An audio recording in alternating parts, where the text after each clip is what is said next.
again, salamat po sa opportunity na binigay po sa akin para po makapag-share ng word of God sa inyo. And hopefully po may natututunan po tayo, no? And sana po nag-take down notes din po tayo para po ma-retain po. Kasi mas malaki po yung retention, di ba, pagka susulat po tayo, di ba po? So anyway, before we start po, mag-pray po muna tayo. Okay, ayun po natin ating mga ulo. Madakilang Diyos, kiatas ka namin, Lord, sinasamba, pinupuri, at muli, Lord, God, ipapasalamat po kami. Binigyan mo po kami, Lord, ng opportunity para mag-aaral po muli ng salita mo. Lord God, I pray na basa mo po, Lord God, ang pag-aaralan po namin ngayong araw na to. Ano pong bahalang bumabay sa amin, ikaw na pong bahalang magturo sa amin, Panginoon. Hindi ako, kundi ikaw, Lord God, ang mga aral sa amin na tinihiling ko, Lord God, ay ibabaan mo ko na sa ganun. Ikaw po ang maitaas. And Lord, basa mo rin po, Lord God, ang mga makikinig. Niling ko, Panginoon, na open our hearts para po maunawaan po namin lahat ang sasabihin mo.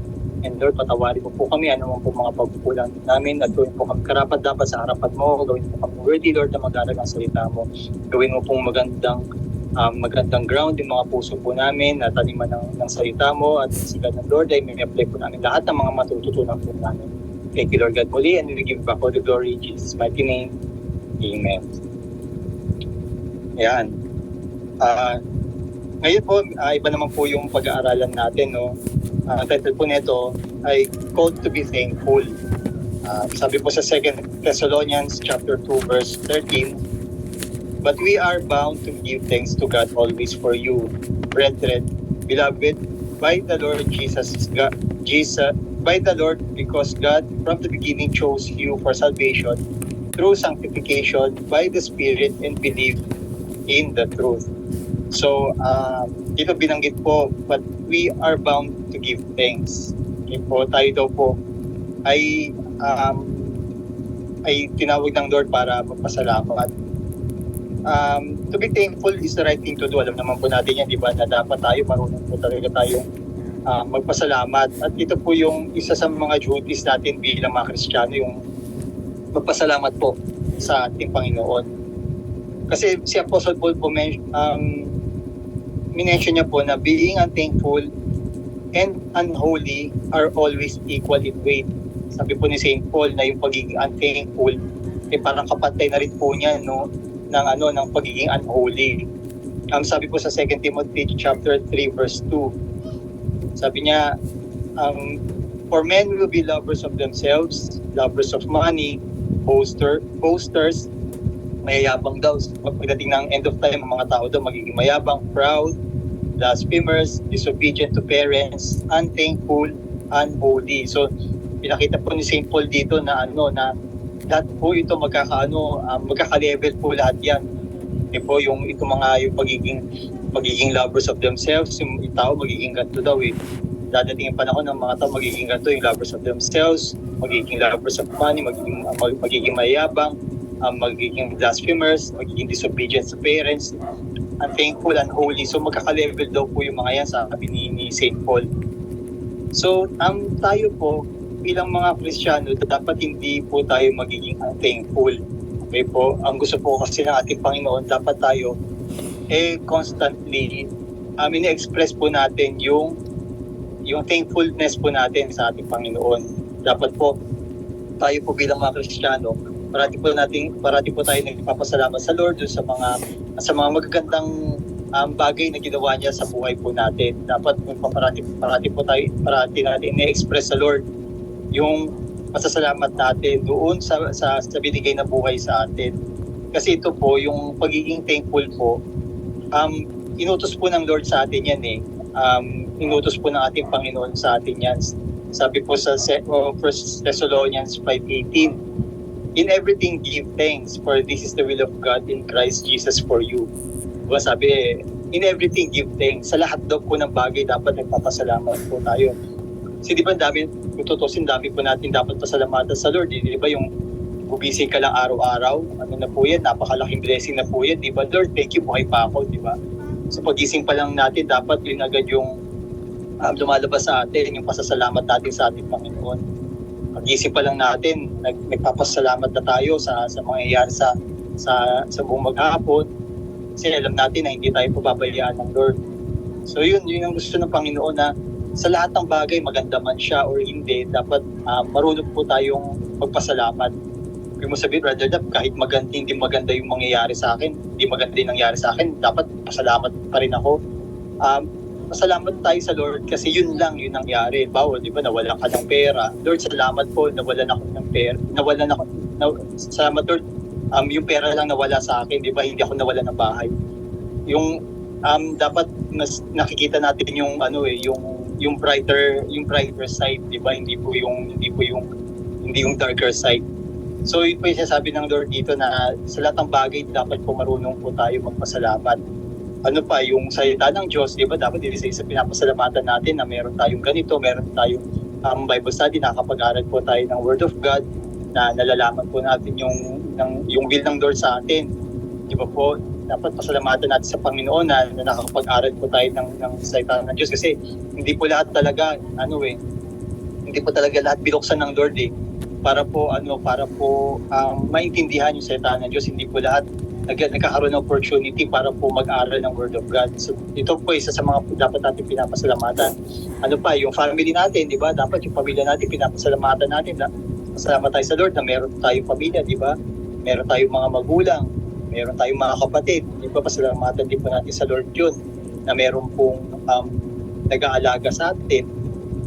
Yung teachers, yung mga teachers po natin dyan sa school, na nagtsatsagang magturo sa atin, di ba? Na kahit isa makukulit tayo, yun, pasalamatan din po natin yung mga teachers na nagtsatsaga na magturo po sa atin, na kahit minsan, aminin natin, di ba, sa estudyante, hindi nawawala yun, yung makulitan, minsan yung estudyante nagiging sakit ng ulo, di ba?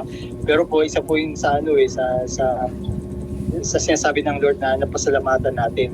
Ano pa, yung mga kaibigan natin, di ba, yung mga kaibigan natin, minsan nandiyan sila para tulungan tayo, di ba? Kasama natin palagi. Minsan yung mga kaibigan natin, sila pa yung nag-ano din sa atin, sila din yung nag-protect sa atin. So, ayun, pasalamatan din natin sila. Ano pa, yung mga grades na nakukuha natin, nakakuha tayong mataas sa grades. Lord, thank you. Taas na nakuha ng grades ngayon. Thank you, Lord, for helping me sa pag-aaral ko, sa mga exams sa amin. At kahit mababa po yung grade natin, mataas or mababa yung grade natin, pasalamatan natin, di ba? At least may grade ka, di ba? At least meron tayo yung grade na natanggap. Lord, 75 lang yung grade ko, 74 lang pasalamat ka na rin, may grade ka kaysa 0, di ba po? Pero sabi mo na, Lord, next time babawi po ako, next time, Lord, mag-aaral ako ulit, di ba? Tulungan mo na lang ako, Lord. Tayo, na lang isipin natin, Lord, salamat kahit paano, may grade ako kaysa yung iba po, kaya di ba, wala na, kasi 0 talaga. So yun, pasalamat talaga tayo sa lahat ng bagay. Ano pa, yung daily supply ng Lord, yung mga pinoprovide niya araw-araw, di ba po, yung mga pinakain natin, yung shelter natin, di ba? Ilang tao ang walang bahay, pero tayo, di ba, may bahay tayo. Yung iba walang makain, pero tayo may nakakain tayo, di ba? Yung daily supply ng Lord, pasalamatan po natin yan. Ano pa, yung protection niya, pag-iingat siya sa atin, di ba? Pag umaalis tayo ng bahay, pag-iingat siya sa pamilya po natin, pasalamatan po natin yan. We should be thankful every day. Yun nga, sabi po kanina, na araw-araw kailangan po magpasalamat po tayo sa ating Panginoon. Araw-araw po dapat pinapasalamatan natin siya sa lahat ng provisions niya sa atin. Kasi ito nga, tandaan po natin na choosing us to be saved is plan. Pinili tayo ng Lord. Ibig sabihin, napili tayo kasi planado po ng Panginoon yun Yung tawag sa atin ng Panginoon, yung salvation natin na binigay sa mankind, lahat yan, planado po yan. Yung pag-aaral po natin ng salita ng Diyos, pinlado din ng Lord yan, yung salvation natin, pinlado ng ating Panginoon yan. At yun, isa dapat po natin pasalamatan yung salvation na binigay natin ng Panginoon sa atin. Okay po, lalong-lalo na po, yun nga, yung redemption, yung salvation na binigay ng ating Panginoong Jesus sa atin. Kasi sabi po sa 1 Peter 1:20, ito maganda po ito indeed, sabi po, he indeed was foreordained before the foundation of the world. Sabi po, before the foundation of the world, pinili na tayong Panginoon. what was manifest in these last times for you, God desire to call out a holy people for His name's sake and present to Himself for His eternal glory. Sabi dito, beforehand pa lang po, ay pinili na po tayo ng ating Panginoon. Bago pa lang po tayo ipanganak, pinili na po tayo ng ating Panginoon. Isa na po tayo doon sa sabihin natin, pinili niya para po iniligtas. Isa na po tayo doon sa mga pinili ng ating Panginoon para i-bless niya, para iligtas niya. So yun, isa yun sa pinakamalaking bagay na dapat po pasalamatan natin, yung kaligtasan po na binibigay niya po sa atin. Okay po, pero yun nga, sabi ko nga kanina, beforehand pa lang, pinili na tayo ng ating Panginoon para pasalamatan siya and to bring glory to Him. Okay po, tayo tinawag po, paano ba tayo magbibigay glory sa Lord? Siyempre, pag binless tayo, di ba, pinapasalamatan natin siya, nakikita ng ibang tao na nagpapasalamat tayo sa Lord, di ba, nagbibigay glory tayo sa Kanya. So yun na pinapakita natin sa iba na yung blessing na natatanggap po natin sa Lord po galing. Okay, minsan may mga ginagamit po na tao para po i-bless tayo, pero lahat po yan galing po sa ating Panginoon. Kaya magpasalamat po talaga tayo sa ating Panginoon. Hindi po yung sabi sa Jeremiah 1:5 before I formed you in the womb, I knew you. Yung po yung sabi ko kanina na bago pa lang tayo ipanganak, kilala na po tayo ng ating Panginoon. Before you were born, I sanctified you, I ordained you a prophet to the nation. So, sabi ng Lord talaga na bago pa lang tayo ipanganak, andun na tayo, nasa kami na tayo ng ating Panginoon. Tinawag na tayo para iligtas niya, tinawag niya na po tayo para i-bless niya. So, iano lang po natin sa isip natin palagi na sino ba tayo para iligtas ang ating Panginoon, di ba? Sino ba tayo para piliin ng Lord? Sino ba tayo para makita ng ating Panginoon? Kasi ang totoong anak talaga ng Diyos yung mga Israelites eh. Kaya nga pansinin niyo po, di ba po nanonood kayo ng Diyos na kahit ilang bansa po yung lumaban sa Israel, wala pong nakakatalo talaga sa kanila.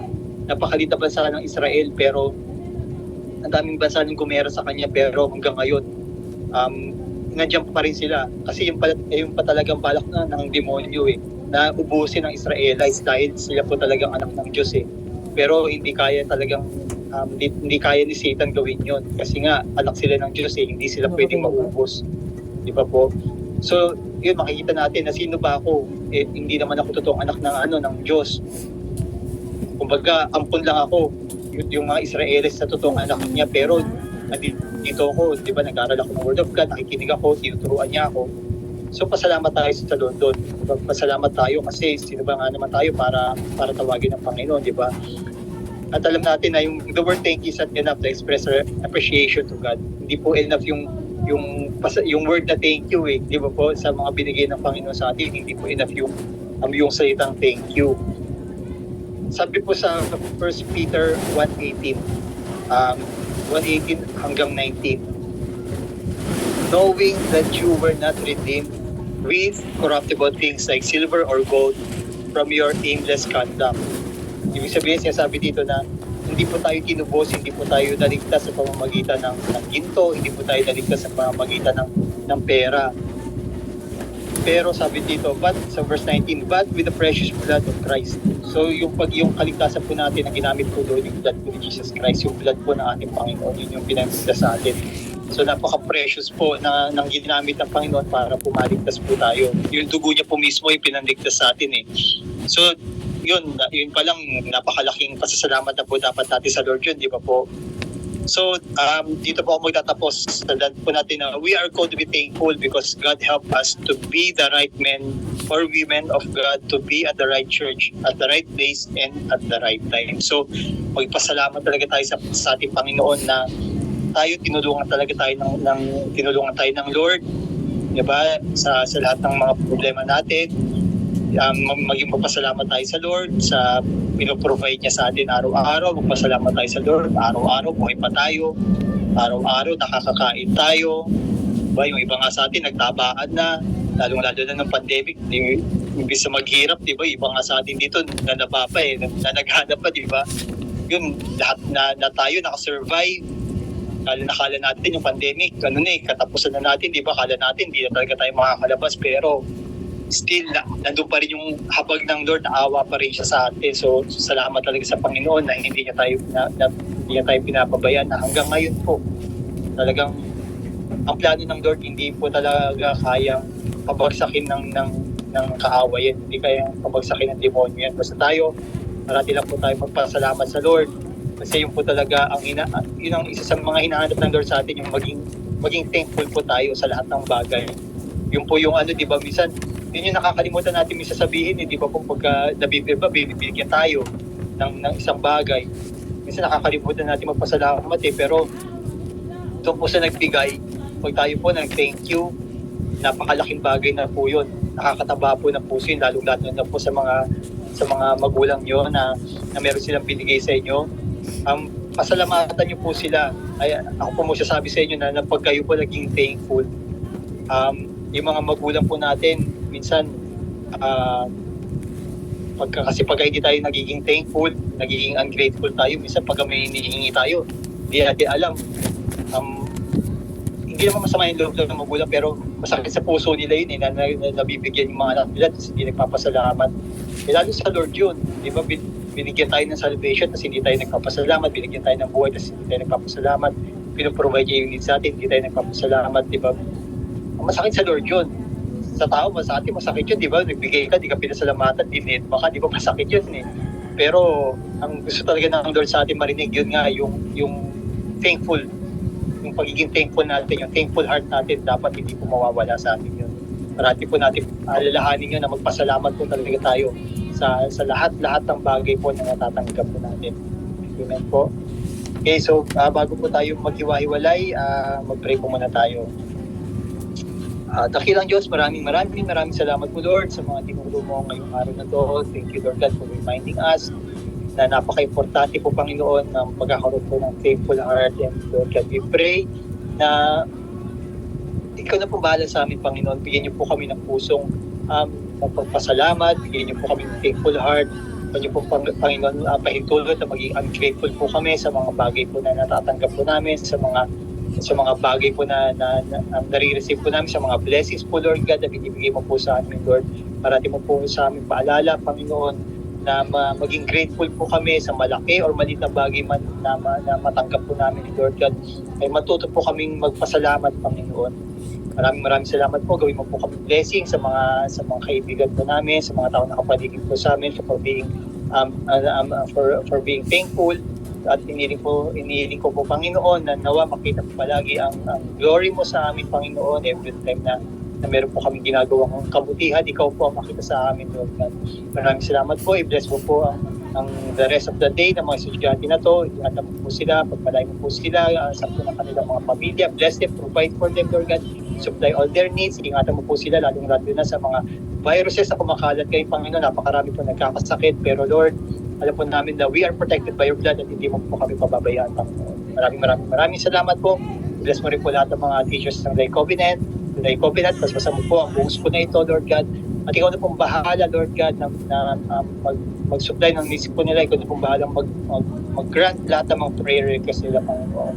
Thank you, Lord God, muli sa nakabutihan mo, and we give you back all the glory, all the honor, and all the praises in Jesus' mighty name. Amen. God bless mo sa lahat. To God be the glory po. Thank you so much po, Brother Nap Katubay, for that wonderful Bible session. No? Sabi nga ni Brother Nap earlier na there are a lot of things that we must thankful for. Diba? Maliit man yan, malaki, no? Napakaganda nung sinabi ni Brother Nap kanina. Maliit man yan o malaki, dapat ipagpasalamat natin. And siguro to add to that, I believe our school and you our students in DCMS, napaka-blessed inyo kasi we have this kind of session for you class, no? Na nakakarinig kayo ng mga salita ng ating Panginoon, di ba? And hindi lahat ng school merong gantong session. That's why you're very blessed, and isa rin yun sa dapat na ipagpasalamat ninyo. Di ba? Sa life nila, Brother Nap and other Bible teachers, no, naging instrumento sila para sa inyo, no, to have or to grow, for you to grow spiritually. So I hope you've learned something. No, napakaganda nung sinabi ni Brother Nab kanina. And again, thank you so much po, Brother Nab, for the wonderful session that you have given for our students. Okay, so for this moment, you're going to have your next subject, which is the personal development, no, by Sir Coach. No?